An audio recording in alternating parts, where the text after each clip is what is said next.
Lectura de Ángel correspondiente al martes de la semana en curso. Semana de Pascua, todavía días de asueto, sobre todo para los chamacos que están en la escuela. Martes 2 de abril del año 2024. Tal y como había comentado con usted, le he dado vuelta a la página, a la materia electoral, y estamos hoy en un nuevo tema, los partidos políticos. Ayer, en Plática con Ángel, hice una síntesis apretada de el origen de los partidos políticos, algunos partidos históricos en la Europa de principios del siglo XX y también en México cuando se creó el Partido Nacional Revolucionario en 1929. Una de las cosas que le pediría yo que tomara en cuenta, además de suplicarle que vea eso, mañana, creo que hoy ya está el editorial, o hoy a las 6 de la tarde, ¿verdad? Hoy a las 6 de la tarde estará la parte que hemos llamado los partidos políticos, parte 1. Le suplicaría, si tiene usted tiempo e interés en el tema, por supuesto, ver esa parte donde me extiendo con bastante detalle de lo que hoy voy a comentarle. Los partidos políticos son instituciones que no son instituciones viejas. Tal y como los conocemos hoy, son una creación reciente de las sociedades. Tengo aquí en las manos el libro que es el clásico sobre los partidos políticos del sociólogo francés Maurice Duverger. Esta es una reimpresión, la 24ª reimpresión del año 2022. Incluso en mi pequeña y modesta biblioteca en Ciudad Obregón tengo una de las ediciones viejas ya del Fondo de Cultura Económica de hace muchos años, pero bueno, pues aquí está esto. Uno de los elementos principales que define a un partido político es el objetivo que se plantea. ¿En qué sentido digo esto? Un verdadero partido político se conforma para realizar algo tan sencillo como esto: llegar al poder. Y tomamos esto como válido en todos los casos, en todos los partidos que tenemos, no solo en México, sino quizá en algunos países. Y la verdad es muy diferente. Hay partidos que no llegaron como consecuencia de haber triunfado en un proceso electoral y llegaron así, de esta manera, al poder o al gobierno, si gusta usted. El Partido Comunista de la Unión Soviética llegó como consecuencia de una revolución, de una lucha fuera de los cauces legales en la Rusia zarista. Existe todavía el Partido Comunista de la Unión Soviética, pero ya es una fuerza marginal, diríamos, de la realidad político-partidaria de la Federación Rusa hoy en día.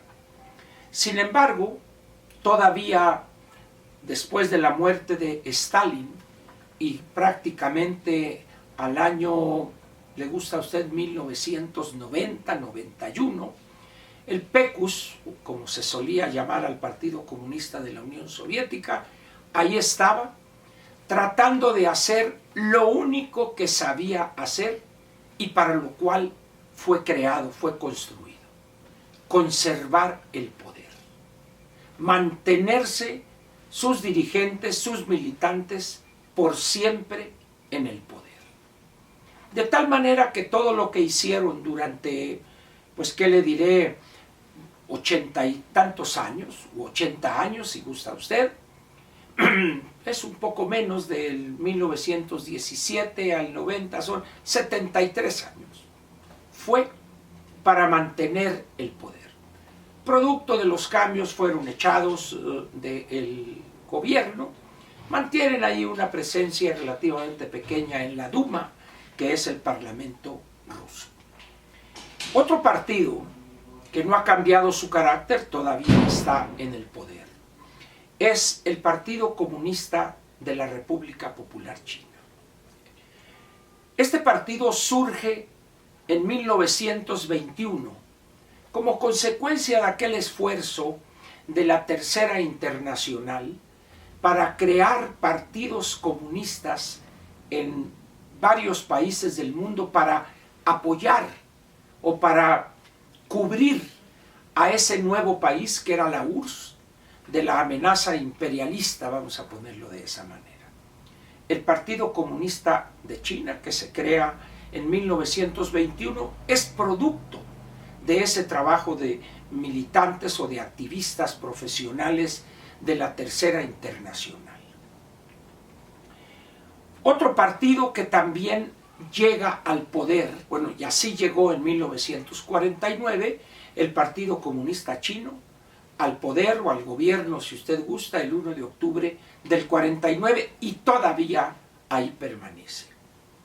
Sus políticas, sus medidas, su visión de la parte política de la sociedad, de la actividad política, es preservar ese poder al cual llegaron como consecuencia de una revolución iniciada en 1927 y coronada el 1 de octubre o el 1 de octubre de 1949.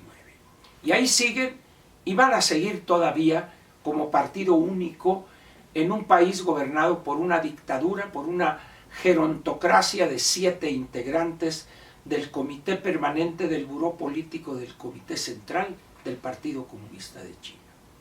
Y así tenemos el Partido Comunista en Corea, Corea del Norte, también en Vietnam, en Cuba, en Venezuela, con ligeras variantes, pero el caso de Cuba, el caso de Nicaragua serían interesantes ejemplos en América Latina, estos dos últimos, pero son partidos, pues, que no se constituyeron para llegar al poder, sino se constituyeron para preservar el poder al cual habían llegado mediante las armas. Así fue en la Unión, en Rusia, en la Rusia zarista, convertida luego en la URSS, así fue en China Popular, así fue en la República Democrática de Corea, así fue en Vietnam, así fue en Cuba y así fue en Nicaragua. Pero ¿qué pasó en México? En México hay una anomalía histórica del PNR. No es un partido en el sentido clásico del concepto. Es un partido raro, es una discontinuidad política el PNR. ¿Por qué? Porque no nace, no se crea, no se construye para conquistar el poder. Se crea para preservar el poder, para conservarlo a toda costa, porque el poder ya lo tenían como consecuencia de la lucha armada que grupúsculos con diferente orientación política, intereses personales, intereses de grupo, intereses de cacicazgos en varios estados, etcétera, etcétera. Cuando la situación ya era insostenible, Plutarco Elías Calles dice: señores, hay que arreglar esto y pasar de la etapa de los caudillos a la etapa de las instituciones. Y es ahí donde se crea el 4 de marzo de 1929 el PNR, Partido Nacional Revolucionario. Y sabían la mano pesada de los sonorenses, y a ver, o le entran aquí o los desaparecemos, y le entraron. Todas esas decenas de partidos chiquitos, grupúsculos, ahí se metieron. ¿Por qué?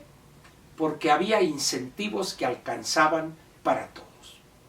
De tal manera, pues, que el PRI, o el abuelo del PRI, surge para entronizarse en el poder que ya tenía y para actuar siempre con la mira puesta en diseñar políticas públicas, manipular a la sociedad, educarla ideológicamente para manipularla, desde 1929 hasta el año en que dominaron prácticamente sin enemigo al frente en el país, que fue el año 2000, cuando pierde el PRI la presidencia de la República. Sin embargo, es importante explicar lo siguiente, y eso lo hice ayer. Los priistas, pero además los otros 6 partidos, tienen esa visión. Se crearon o han surgido de ese PNR, luego PRM y luego PRI, que nació para preservar el poder, no para llegar al poder mediante elecciones libres y democráticas, y legales y legítimas. ¿Usted ignora cómo se creó el Partido del Trabajo, el Partido Verde, Movimiento Ciudadano? Sí. En esas condiciones, pues, lo primero que quiero dejar bien claro en esta primera plática sobre los partidos políticos en México es que el Partido Nacional Revolucionario, padre del PRM y abuelo del PRI, surgió no para conquistar el poder, sino para preservarlo. Y la tarea, actuación, visión, conducta de todos los PNRistas, PRMistas y priistas ha estado marcada por ese objetivo. Por eso, de tener el control absoluto del Congreso de la Unión, de 300 diputados, 300, de 64 senadores, 64, y la presidencia de la República, ahorita traen al PRI como perico a toallazos. ¿Por qué? Porque nunca aprendió a competir verdaderamente para ganar el poder. Porque su único expertise, su única habilidad y objetivo durante 71 años fue preservar el poder. Eso es lo que saben hacer. Por eso, cuando pierden una elección, les cuesta muchísimo trabajo regresar. En fin, hasta ahí le dejamos ayer y vamos a continuar mañana miércoles en la siguiente etapa de las características y formación de nuestros partidos políticos. Lo espero mañana en la plática con Ángel y también en la mañanera posterior. Por lo pronto, gracias por su presencia.